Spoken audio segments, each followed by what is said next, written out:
Swayam Prabha. Digital India. Educated India.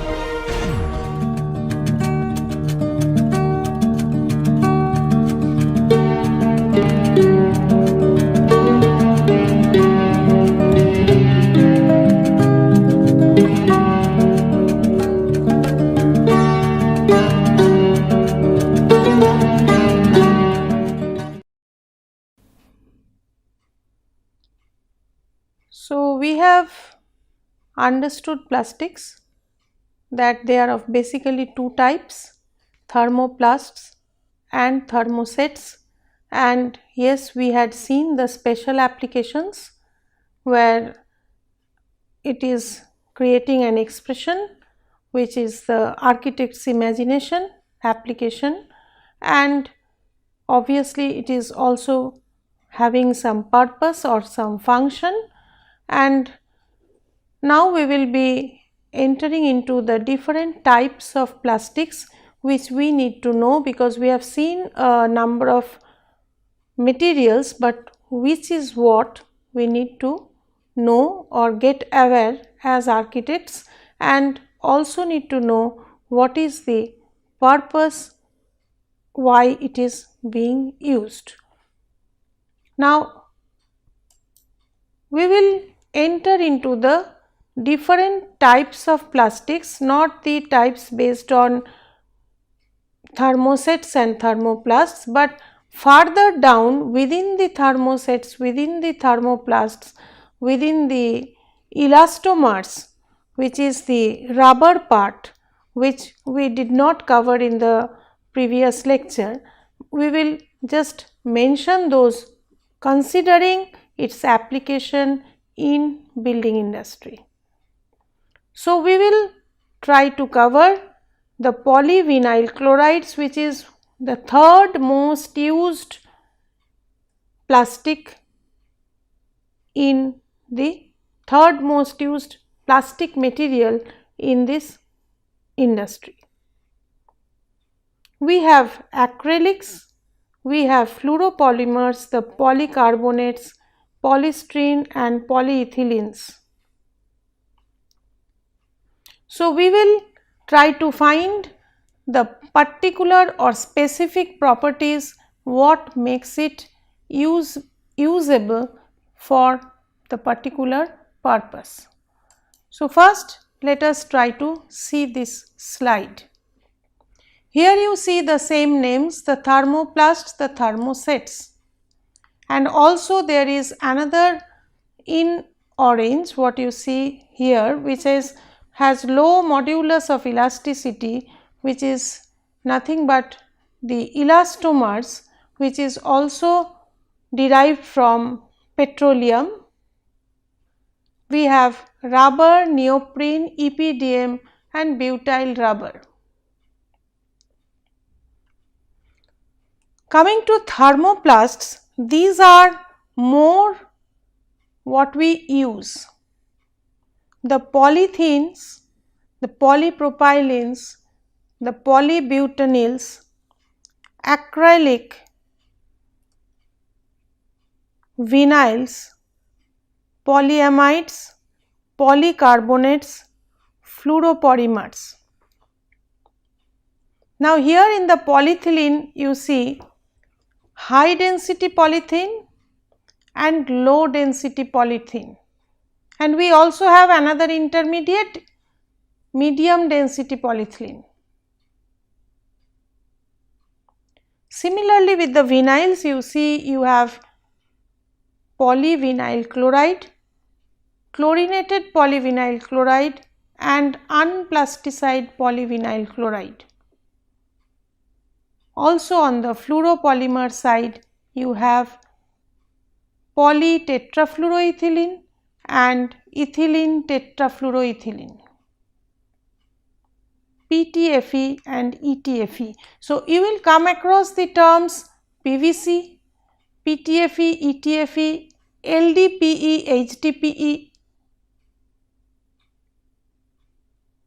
acrylic, which is actually PMMA, but it is more known as acrylic, means more available name is, more used name is acrylic, and other is polycarbonate sheet, which has replaced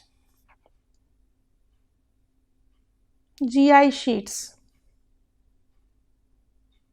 Any kind of corrugated metal sheets.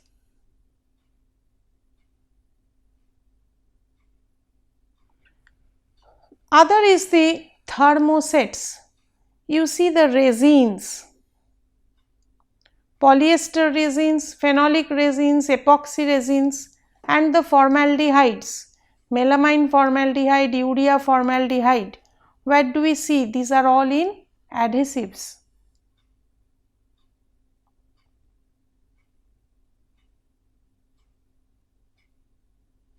EPDM, where did we hear this term? When we were doing damp proofing.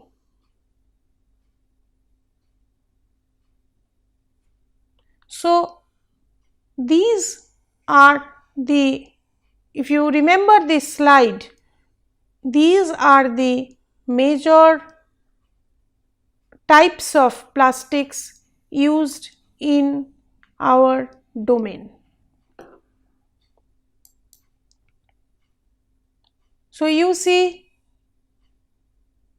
sheet form, you see molded form, you see molded forms of chair. This is again repetition of the pictures. So, we will enter into the major component, what has plastic replaced and who has replaced. Plastics have replaced glass in sheet form. The acrylic, it has replaced glass. Plastics have replaced galvanized iron sheet, again corrugated acrylic sheet or polycarbonate sheet. Replaced metals in pipes for sanitation, water supply, etc. Reinforced plastic replaced metals when used in pull-through form in door window frames. Replaced wood in door window shutters, replaced wood in indoor applications like furniture, replaced wood in electrical wiring application with plastic casings. Wood fiber materials, plastics have replaced for acoustical boards. 10% of sand can be replaced with plastics in a concrete mix. Polymer modified bitumen, that is ModBit, we had discussed during bitumen, is application of plastics, giving it different property. So, plastic which was not degradable, not degrading, can go into road constructions, modify in its modified form, in its own form, modifying bitumen. So, plastic is versatile. Now, we first discuss polyvinyl chloride. You had seen a number of pictures, and as I told you, the carbon chlorine bond of PVC is hydrophobic. So, it resists oxidation, it is anti-corrosive and does not burn. It is non-flammable, unaffected by chemicals. Hence, it becomes a carrier of chemicals. It becomes a carrier of corrosive items, the shear lines. The shear lines, if it is metallic, it has acidic environment inside it and it gradually gets eaten away by the, gets corroded away by the soil it carries, which is not possible if it is PVC. So, PVC is replacing metals, particularly in these building service lines. Now, PVC is very hard and rigid when it is considered alone, or when it is considered as the binder, but it is the phytalates which acts as the plasticizer and keeps PVC very soft like rubber and helps it in getting in sheet form, which can be further rolled into pipe form, can be molded into any profile. Now, PVC, because it is not affected by chemicals, it finds maximum application in hospitals, chemical and pathological laboratories, computer laboratories.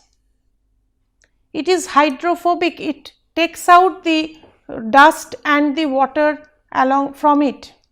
It does not allow it to stick. It does not allow organisms to stick to it. Even general flooring can be of PVC. Potable water can be carried through PVC pipes, because metal pipes can actually on long term can make the water polluted. Sewer lines, as I told you, it is not scouring the lines. Rainwater pipes, electrical cables and conduits, we find maximum application of polyvinyl chloride. We see here the laminated form of PVC. It is a sheet form. So, this laminated board has been obtained by thermoforming, that is, on heat application this particular form could have been made possible. This is a ply of plastic of a given thickness, which has been finally made or given this shape. We find its application in doors, windows, shutters, and you can replace wooden doors and windows, particularly washrooms, kitchen door, with these kind of plastic doors. So, the wood does not get rotten, particularly the lower part, and plastics are a good answer to it. Here you see PVC as fibrous form. It can be used as a reinforcement in concrete, which reduces shrinkage and also temperature related cracking. So, if you add PVC fiber into concrete where there is expected large changes of temperature, then PVC fiber is a good answer.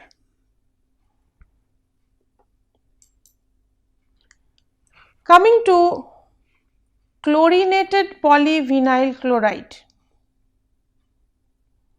This is chemically resistant and can withstand high temperature. High temperature means you can have water lines which will be carrying water at different temperatures. That means hot water lines, say in hotels, in hospitals, when there is a central heating system from the roof or some intermediate position, the water is being carried to different rooms. We prefer a CPVC pipeline. It is chemically resistant and it can carry chemicals also. Unplasticized polyvinyl chloride. So, here the plasticizers are not there. It is hard and rigid, but they are strong enough. You do not require the flexibility, you have to push it down. Boring pipe, electrical roots, major lines, they have to be hard and rigid. We use unplasticized polyvinyl chloride over there. Next we come to acrylics. The chemical name is of the polymer, it is polymethyl acrylate. It is perspex sheet, we commonly call it, plexiglass we commonly call it, which resembles glass. It can be transparent, it can be translucent with some color tints, exactly similar to glass but having half the weight of glass, same thickness, 10 times stronger than glass, much less affected by ultraviolet radiation and promises a life of 10 years. Initially, it is as brilliant as glass, that is as clear as glass when it is not having any other pigment, but the major drawback is it is difficult to cut. High-rise buildings, if a glass pane falls or if you provide a tempered glass, maybe it becomes much costly. In place you can use an acrylic sheet replacing glass. Public buildings, corrugated sheet as roofing material, you can use acrylic sheets.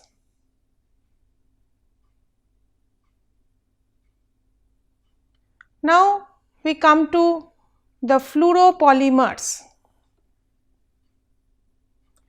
These are fluorocarbon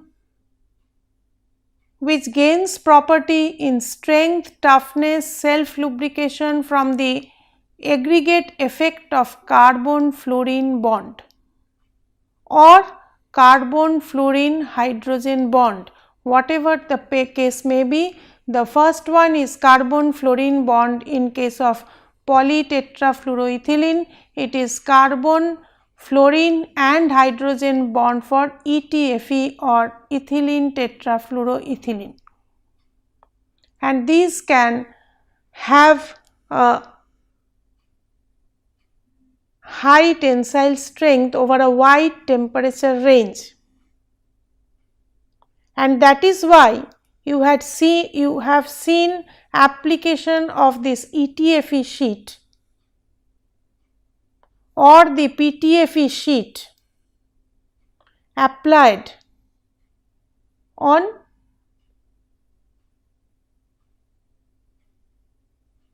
outer facade of buildings, which does not allow heat to come in, which is scratch proof and chemically resistant, and it can be very fine membrane. You see, thickness can be as low as 0.05 to 0.2 millimeter, 0.02 millimeter, and it can withstand a large change or difference in temperature with low coefficient of friction. low coefficient of friction. Why do I mention?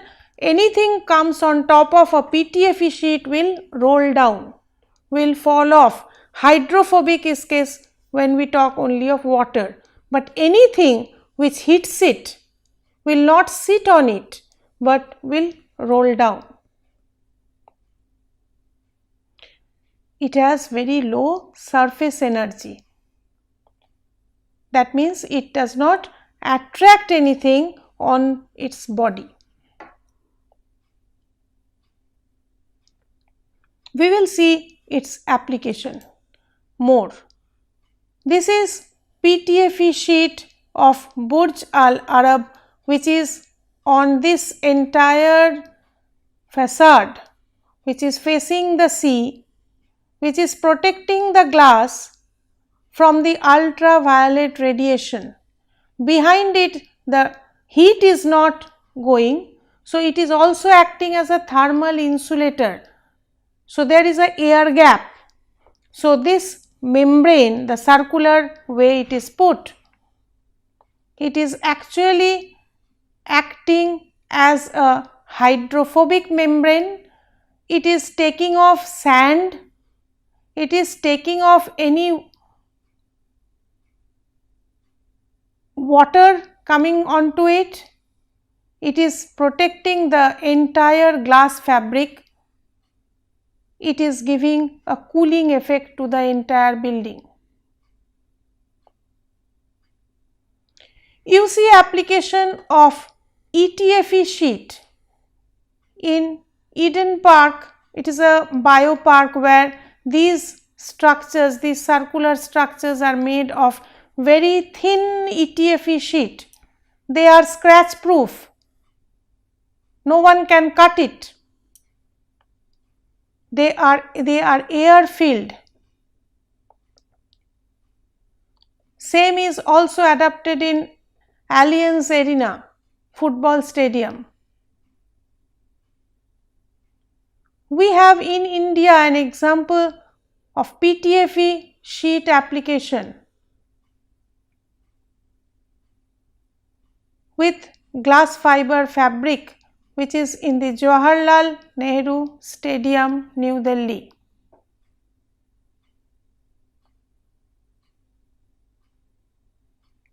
So, these air filled panels are giving it a thermal insulation. There is practically no wall, but it is a framed structure which is coated with this PTFE, with this ETFE pneumatic panels. The same was in the Beijing Aquatic Center. Those were PVC sheets with air insulation.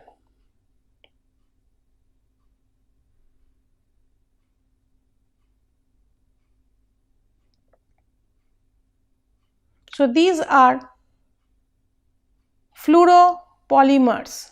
These are the advantages. Now, you may have heard of non-stick pans, non-stick utensils. The top coating which makes it non-stick is actually this PTFE, and it is scratch proof. It is so thin, even then it is scratch proof unless and until you are scratching it purposefully with knife or some sharp object. So, that is why you are asked that this fluorine gets exposed. So, you are not supposed to tamper it, otherwise it is a scratch proof substance layer. It is impervious and hydrophobic too. So, nothing sticks on top of it.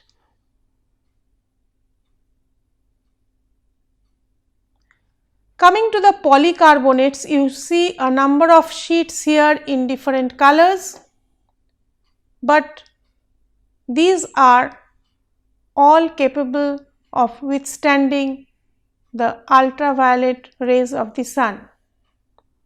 They are tough materials, optically transparent. You can work it, you can give different shapes, you can mold it out. and it can withstand differences of temperature. Very thin sheets up to 2 millimeters, you can see this is a polycarbonate roofing, very thin membrane on the steel support. Now, although they are very thin, they have high impact strength of maybe 200 times that of glass. Acrylic is difficult to work with, whereas polycarbonates, it is easy to work with polycarbonates. It is, you can get it clear, you can get it having some color. Sorry, it has poor resistance to ultraviolet radiation, whereas acrylics have better resistance to ultraviolet radiation. It is higher in cost as compared to acrylics. Now, you can improve the ultraviolet radiation resistance of this particular polycarbonate sheet by adding some filler materials into it, and that is the additives that can actually make it more durable to outdoor uses, and hence polycarbonate sheet similar to acrylics have large application in outdoor environment, say cycle shades, say outdoor or temporary shoppings, temporary even bus stops, bus shelters. These are all having either polycarbonate or acrylic sheets as their topping. So, it has replaced maybe corrugated metal sheets or maybe metal sheets or maybe even concrete, and it is giving a much easier solution, lighter solution to the function where there is no habitation. It is keeping cycles, it is covering a portion, it is giving a temporary shading to the spectators of a stadium. You can use polycarbonate sheets. It is not a habitable space, but it needs a covering. So, these are examples of outdoor application of plastics. Now, coming to thermocol, that is polystyrene, we had discussed it is used as a insulation material. It is expanded polystyrene foam EPS, and it is containing around 95 to 98% air, and when it is having chlorofluorocarbon, then we get a higher thermal insulation, and the filled in air is chlorofluorocarbon CFC, and it is having a higher thermal insulation value. We have polyethylenes in different forms, as if you can go back to the chart and you will find LDPE, HDPE is written over there, high density polyethylene, low density polyethylene, and we also have a medium density polyethylene. So, these are having various uses for flexible joints, water tanks, pipe fittings. These are ultraviolet resistant and has outdoor applications as well as indoor applications. Other than the thermoplasts, we have use of polymers in paints, the polyvinyl acetates, the ethylene vinyl acetate helps in plastic emulsion paints, polymers in adhesives, those are all thermosets, urea formaldehyde, phenol formaldehyde, ethylene vinyl acetate, which is used for hot adhesive. So, we find thermosets over there. We find thermosets in the FRPs, that is the fiber reinforced plastics. So, where glass fiber is being reinforced, the plastic which is used is a thermoset. We have epoxy, vinyl ester or polyester as the thermosetting plastic. In case of FRPs, we have elastomers, which was the last item in the list. We have neoprene, we have silicones. Here you see the person putting a rubber gasket on the window. It is a tape like neoprene gasket which is rubber, which is an elastomer. These are chemically stable and flexible over a wide range of temperature and used for water sealing, thermal sealing. So, when it is a case of insulation of say double glaze wall, double glaze window, you have to have neoprene gasket all around. You can use silicone gaskets, silicone as adhesives when you are using precast concrete slabs. So, the sealants are actually silicone based. So, these are various applications of plastics in our building domain. We may not remember them as plastics because plastic is the generic name, but we may remember it as silicone, we may remember it as neoprene gasket, we can remember it as PVC or acrylic sheet or polycarbonate sheet or HDPE tank. And we will see we are using plastics for every now and then in building industry, considering the casings of electrical lines. So, dry lines, wet lines, it is having so many properties that replaces many of the materials which we commonly use for building. Now, coming to the end of the course, I would like to summarize telling that we do not have an end to this particular course. Maybe this is a very basic course which will again, which is a building block of being an architect. You get training when you are in very school level, very primary level, you are taught ABC.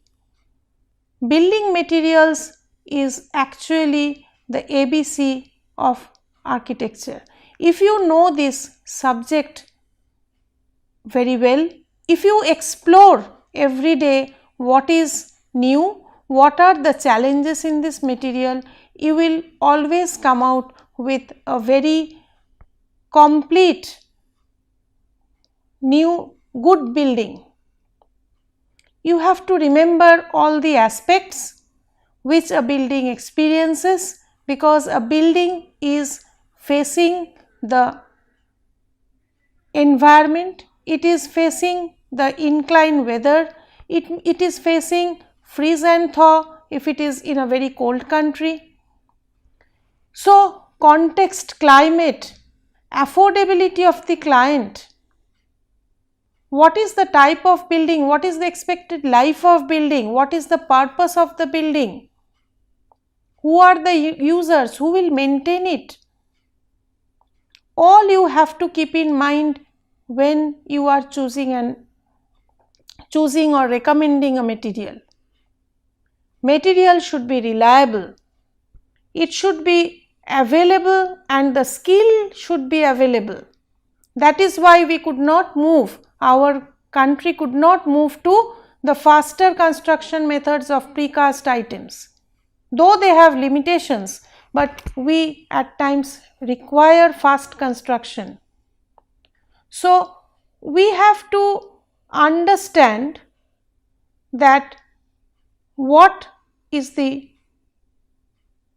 purpose of the building, and we have to find whether these materials are code specified before recommending it.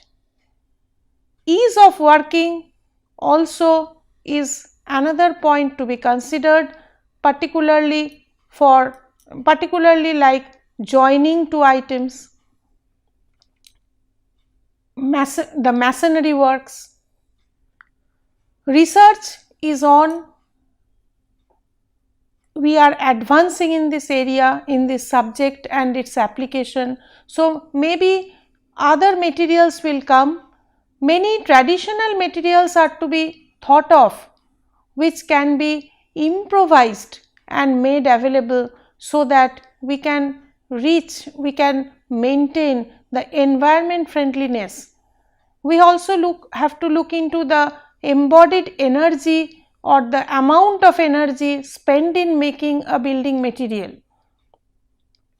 When on one hand we are looking into the basic materials, we are also looking into the nano applications, where a very small amount can do a change or bring a change. So, we have to tread forward. This was the stepping stone, or maybe a very basic course for architects, and hope you enjoyed it.